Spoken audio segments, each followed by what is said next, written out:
What's up, guys? This is RG giving you another high definition broadcast. Here we are at battle.net and we are checking out the game guide and the Barbarian specifically. So I am listening to you guys, your input, and I'm going to do a Barbarian PvE build for the retail version. And this is some theory crafting, and hopefully you guys get a good feel about what I'm going to do for PvE, and hopefully you can try to emulate it or even make your own build. Um, I also am asking you guys in the comments to tell me what you guys want to see as theory crafting, what class, and hopefully you guys put that in the comments for me so I can, do what you guys want, so you can check back at my channel and be like, oh, I really wanted to see that video and it's nice. So yeah, so definitely put it in and I will try to make that happen for you.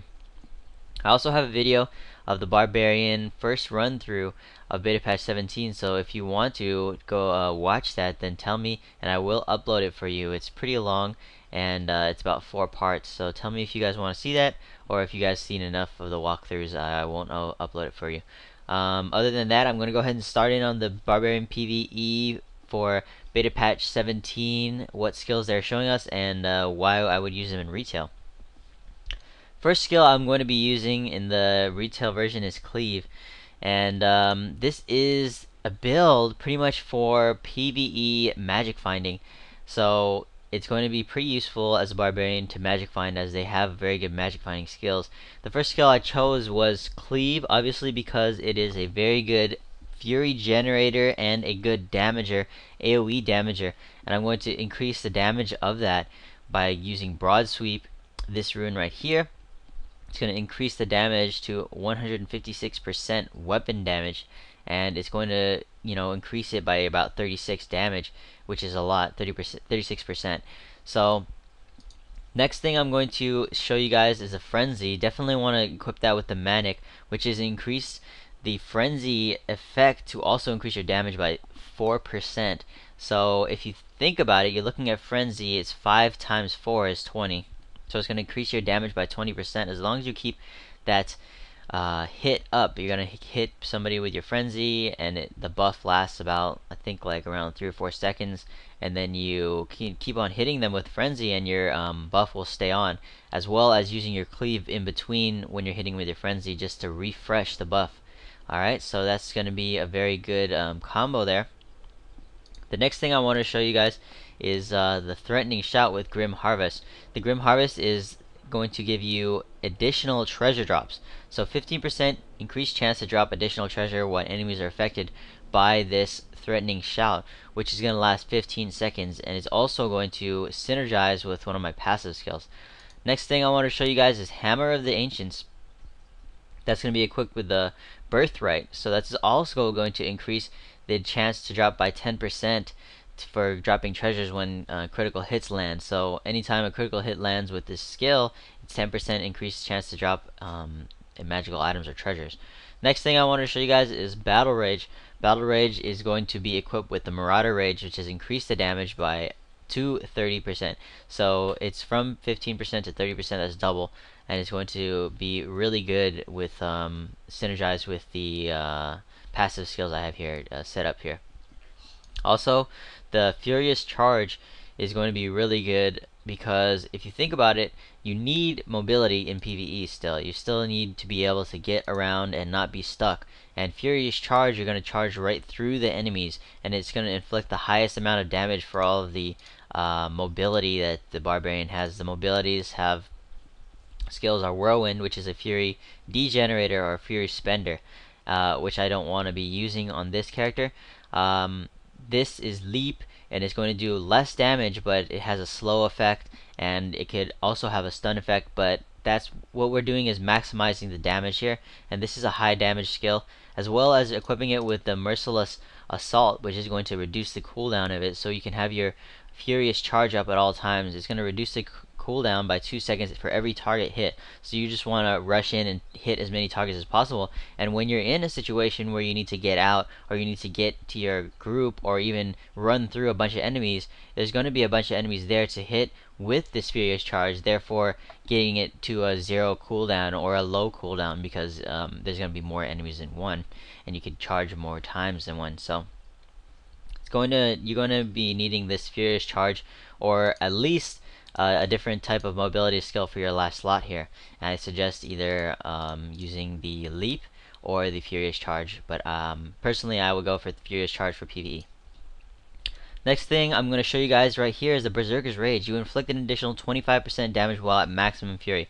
Now this might be a little bit different for some people. Some people might be like, oh well, you're using Hammer of the Ancients in Battle Rage, but if you think about it, a majority of the time you're going to pop your Battle Rage once. It's going to last for a long time, because check this out, Inspiring Presence is going to double the duration of your shouts, which is your Battle Rage, Threatening Shout, and Warcry. Now you have Battle Rage here and Threatening Shout. That means that instead of 15 seconds, 30 seconds that enemies are badly shaken and have a 15% chance to drop an additional treasure. And with Battle Rage, it's actually 60 seconds that you're going to have 30% more damage. So you pop your Battle Rage once, and then you can get your Fury all the way back up to full, then making your damage 25% higher. So if you think about it, you're going to have full Fury, and you could use your Cleave instead of using your Hammer of Ancients to get them down, and use your Hammer of the Ancients when they're lower HP, so that they can be increased chance of treasure drop, or you can hit them with the last hit of the Hammer of the Ancients and hope it crits, giving you that percent chance extra to do more damage and percent chance extra to get more items as well. So that is the build I'm using. I'm also using Brawler. As long as there are 3 enemies within 8 yards of all your damage is increased by 30%. So as long as there's 3 enemies within 8 yards, it's going to be a good amount of damage, and you're always going to be in the front. You don't have any throwing skills with this right here. You're always in the front, and this is going to do a lot of damage. Now, as Diablo 3 is one of those games where you can switch your skills up, this isn't going to be as useful in a boss fight, right? So you want to look at the boss and see which of these passive skills is going to help you the most. If it's going to be a physical boss, you want to go for like Nerves of Steel with armor, or if you want to go for more damage, you can go for Ruthlessness instead of that. Or if the boss does have a bunch of adds that you need to take care of, you can keep the Brawler. Now these Inspiring Presence and Berserker's Rage are going to be core for this build, but this last one you can go in and out with, and switch it up. And maybe you want to go for the Juggernaut, which is going to reduce crowd controlling effects if the boss has some kind of stun or something like this, or Unforgiving, which is going to no longer degenerate Fury, which will help you out with Berserker's Rage. It's really up to you guys on the boss, on whatever you want to use. You can also use this Unforgiving if you want to for the PvE, but I would suggest going for Brawler, just because it's going to give you that extra damage, as well as the Furious Charge. You can just run right into the middle of them using your Brawler and have 3 enemies within 8 yards. You start your Cleave up, start your Hammer of the Ancients up, Battle Rage. It's really good. When you're in the middle of them, you definitely first want to use your Threatening Shout, though. Just like in World of Warcraft, you always want to use your Threatening Shout first, or your Demoralizing Shout. It was in WoW, but you definitely want to use this first, because it's going to mitigate as much damage as possible to you and your friends. So definitely want to go with these skills. For me, if you don't like PvE Magic Find, then you can go for PvE straight up damage build, and you can switch this up. This Hammer of the Ancients, you can switch it either to Seismic Slam, or you can switch it up to Rend, something like this, that'll give a high damage AoE like this, 271% weapon damage. You can also switch to like a Whirlwind, something like this, if you don't want to do maximum Fury. But for me, this build is all about Magic Find and maximum Fury and maximum damage. So you want to keep this build how it is if you want to do a good amount of Magic Find and do a high amount of damage as well. If you can have 3 barbs with this, or you have at least 3 barbs, so 4 barbs would be even better, but you could have 4 barbs with this and your Magic Find would be off the charts. If you have all Magic Find items, this would be a really good PvE Magic Find build. If you are going all Barbarians, I suggest one of you guys switch out your Threatening Shout for a Warcry, because it's going to, again, rally cry increases armor of you and all your allies. So think about it. If you have 4 barbarians, you don't need 4 threatening shouts. You can switch up your threatening shout to war cry, and this is the skill that you would be switching out, the threatening shout. One of you should have threatening shout, or 2 of you if you want to spread it out on a bigger radius, because the threatening shout is, remember, the one that is going to give you the increased chance magic find for the Grim Harvest.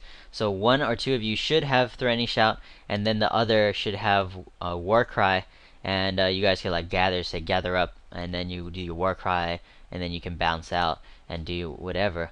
And different barbarians could switch out different skills inside this slot that would be threatening shout. So, but at least one of you should have threatening shout equipped with the Grim Harvest skill. So that's about it for this video, guys, for the PvE Barbarian Magic Find. I hope you guys had a good time and learned some things about the Barbarian Magic Finding, and I hope you guys put in the comments what you guys want to see for theory crafting. And that's about it for this video, guys. So thank you all for watching. Definitely hit the comment and tell me what you guys want to see. Definitely, if you could, hit up the channel and subscribe. Other than that, thanks everyone for watching, and take it easy. Peace.